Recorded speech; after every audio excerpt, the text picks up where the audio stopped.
Welcome everyone, I would like to show you how to easily unblock someone on Snapchat. Now the process is insanely easy, to be honest with you. Once you've done this, most of the time you should receive all the old snaps and the messages or whatever. Sometimes you might need to start a new thread.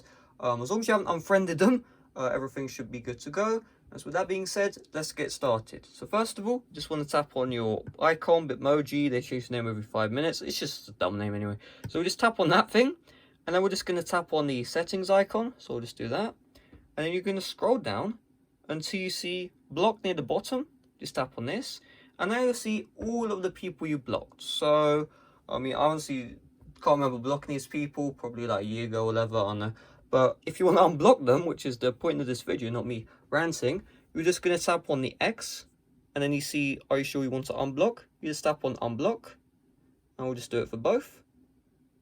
And now you can see no block Snapchatters. That's first, that was a joke. And yeah, that's really what there is to it. So their snap messages, whatever, should be restored. But I think I blocked these people ages ago, so it's probably somewhere here. Yeah, so as long as you haven't blocked them like 10 years ago like I have, you should be able to see their messages again, all that good stuff. If you've unfriended them, then after the unblock, you have to re-add them, and most of the time you won't see your messages. Sometimes you will, if that's the case. But really, that's all there is to it. So hopefully this video helped you out. It's a nice and short one. That's what she said. Well, that's not a good thing, but this is needs to follow. So smash like. So we have a nice. I'm just waffling. Just smash like. Bye bye.